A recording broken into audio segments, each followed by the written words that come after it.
I want to talk about this NSA story from Reuters yesterday because it is incredibly important. I just wanted to mention a few things from the Obama Tonight Show appearance because Obama said, he said specifically, we do not have a domestic spying program. The idea that we don't have a domestic spying program is as close to being a lie as you can get, particularly if you're going to tell it on Leno.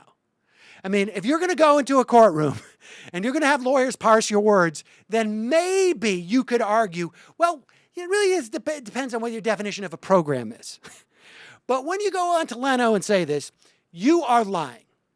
Because the fact of the matter is we collect massive amounts, all domestic communications. Or I should say, it is perfectly reasonable to believe that we cannot collect all domestic communications. We collect it, but it isn't necessarily spying in their definition until we access that material. But the problem is that this Reuters story makes it quite clear that, in fact, this information is accessed. It is not accessed exclusively for terrorism investigations.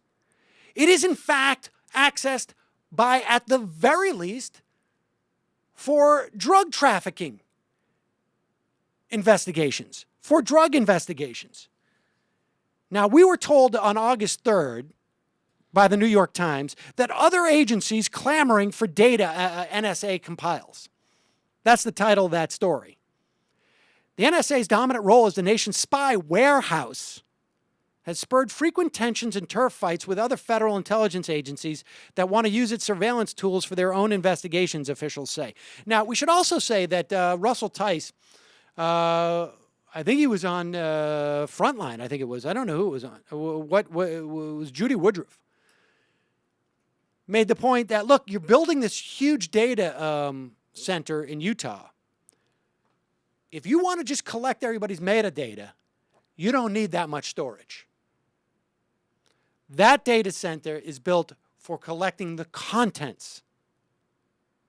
Now, in the strictest definition of the word, we may not be spying on those contents. We're just warehousing them to be spied on later. It's the library analogy. It's a library, you always draw. exactly. Go in, it's a lending library. Now, according to this piece in the New York Times, agencies working to curb drug trafficking, cyber attacks, money laundering, counterfeiting, and even copyright infringement complain that their attempts to exploit the securities agency's vast resources have often been turned down because their own investigations are not considered a high enough priority, current and former government officials say. Oh, well, that's very nice of the current and former government officials to say to us, because that gives us a reassurance.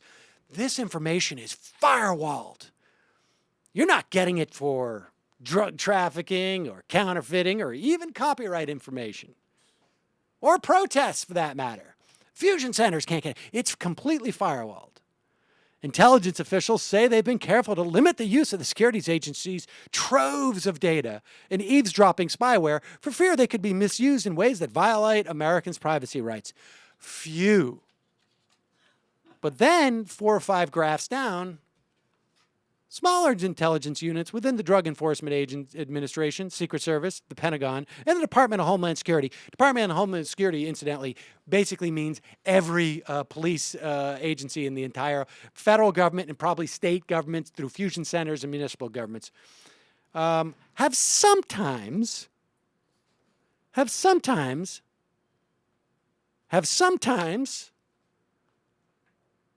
been given access to the security agency's surveillance tools for particular cases, intelligence officials say. In other words, you know those first 3 paragraphs that we said, this never happens? Well, sometimes it happens. And then 2 days later, Reuters reports that a secretive U.S. Drug Enforcement Administration unit is funneling information from intelligence intercepts, wiretaps, informants, and a massive database of telephone records to authorities across the nation to help them launch criminal investigations of Americans. So in other words, This agency within the DEA gets information from the NSA and then sends it out to its 24 partner agencies, including the FBI, CIA, NSA, Internal Revenue Service, and Department of Homeland Security. So in other words, all of this information can be accessed by, at the very least, this one agency in the DEA, which works with the FBI, CIA, NSA, Internal Revenue Service, and Department of Homeland Security. Not only that, they are specifically instructed on how to create a parallel track of investigation so that when they use this information, they will never disclose it even to prosecutors. Never mind the defendants. You understand what's happening here? The NSA says to this agency within the DEA, hey, there's a truck in Tallahassee. You should, it's going to be at a truck stop on Route 95 or wherever it is. You should stop it.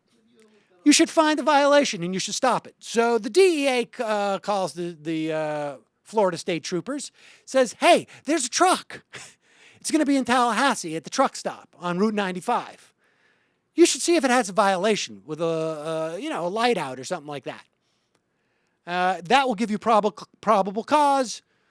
You smell something when you pull the guy over because he's acting funny, and boom, bang, bing, there you go. You've done your marijuana bust. Now, if this is happening with the Drug Enforcement Agency, and I can assure you, no one's going to get blown up by a truck full of marijuana. There is no existential threat to America from that truck. Where else is this information going? Is it going to fusion centers when they talk about Occupy protests? Is it going, where else is it going? And if it's not going there yet, do you really think in 5 or 10 years it won't be?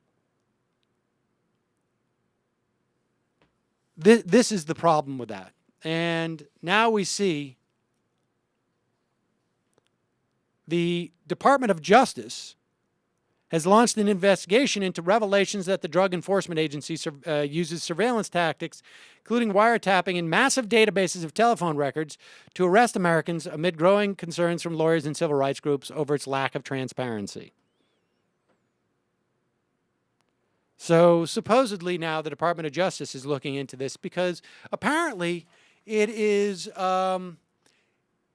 there's a reason why the DEA is instructing its agents and law enforcement agents acting upon these DEA tips to create a parallel narrative as to how this arrest happened. And to create a parallel narrative, in other words, a set of lies, to feed prosecutors. It's because if the prosecutors, and there's one case in this Reuters piece that's mentioned, if the prosecutors were aware of this, they'd say, you know what? I can't build a case on this because this is unconstitutional what you're doing. You're not authorized to have this information.